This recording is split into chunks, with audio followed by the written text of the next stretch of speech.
And I want that this is a speech of its kind. Thank you, and I support this. Thank you very much. The Honorable Samuel Atandi, member for Lego Soga. Thank you, Madam Speaker, for giving me the opportunity to give my views on the State of the Nation address by the President, His Excellency the President. Madam Speaker, let me begin by saying that I am in full support of the State of the Nation address as contained in a 30-page document which is before the House.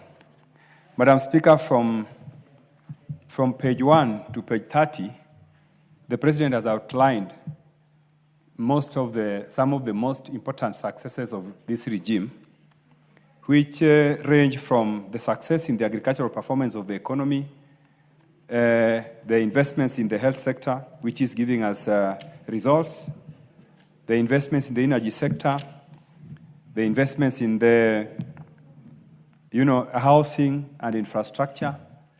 Honorable Speaker, the President was able to outline some of the most critical areas and the performance of the economy, which we fully support. Honorable Speaker, I just want to make a few comments on some areas which I thought were very, very important. Honorable Speaker, a country cannot survive without sufficient investment in food security. Honorable Speaker, if you read this report, you will see that there have been deliberate efforts, towards ensuring that the country is food secure. And Honorable Speaker, the investments in the fertilizer subsidy is one of the most unique strategies that were implemented by this regime, away from what was there before, which was basically food subsidies. The previous regime spent more resources in food subsidies, but this regime decided to invest in production. And this has really given us results. Honorable Speaker, we cannot create jobs and expand the economy in the area of industrialization if we do not invest in the energy sector. Therefore, to this end, the President gave us a very clear roadmap towards ensuring that the country has sufficient energy, which in turn would be able to help us industrialize quickly. Honorable Speaker, I just wanted to mention something on public debt. And Honorable Speaker, some people are saying that the new strategies which the government has employed, which includes finding new ways of raising capital for our investments, such as securitization. Some people are saying, Honorable Speaker, that these are illegal undertakings. Honorable Speaker, I wanted to correct those people by saying, for example, Honorable Speaker, that something like securitization of fuel levy, which is the one that is being questioned more. This is a program, Honorable Speaker, where private investors are themselves coming in to give the government resources in an arrangement where fuel levy, a portion of fuel levy will be used to reward, to fund them later.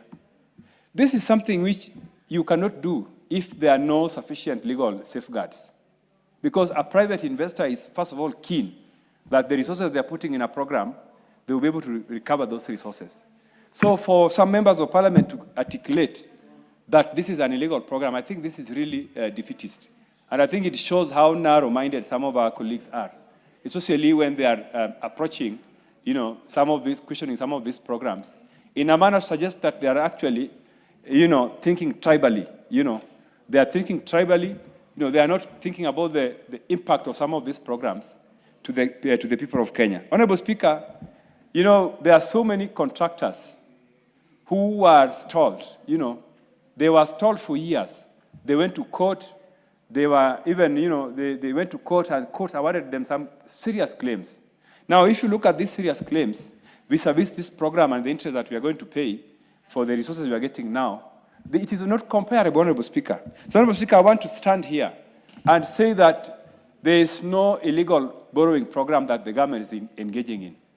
These programs are not, these are resources that are coming from people, investors, private people, who have looked at the legal regime around them, and that's why they have developed confidence to be able to put their resources into these programs. Honorable Speaker, Kenya is one of the largest economies in Africa.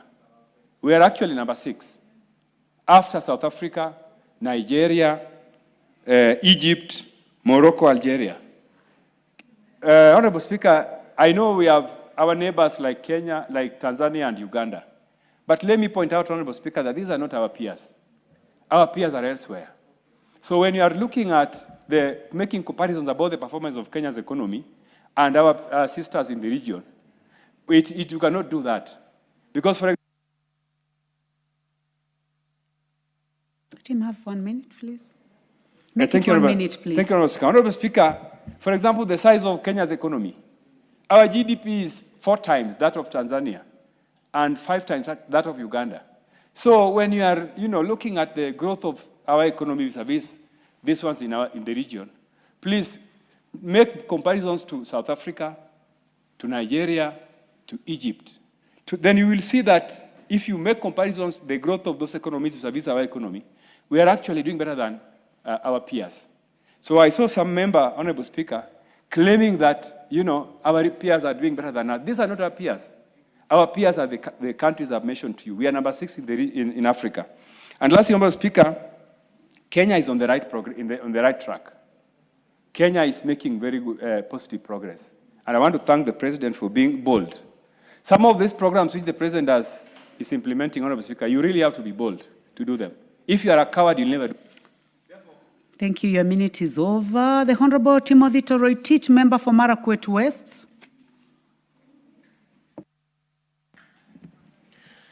Thank you, Honorable Speaker, for giving an opportunity to contribute on the President's State of the Nation address. Honorable Speaker, the President made the address pursuant to Article 132 of the Constitution. Honorable Speaker, the address was made in Parliament because this is the House that has the elected representatives of the people. And therefore, Honorable Speaker, he was talking to Kenyans through the members of Parliament who are seated in this chamber. Honorable Speaker, the speech of the President in my assessment was reassuring. I have read paragraph to paragraph, from paragraph 1 to paragraph 163. Honorable Speaker, Napoleon Bonaparte once said that a leader is a dealer in hope. William Ruto, our President, is a dealer in hope. He has reassured this country that he will work so hard to take this country from a third world country to a first world country. Honorable Speaker, I have no doubt, as a leader in this country, that the direction that he has taken, through the support of Parliament and the people of Kenya, this country will rise. Honorable Speaker, this President has shown a lot of confidence under pressure. Remember, the economy of this country was almost collapsing when William Ruto took power.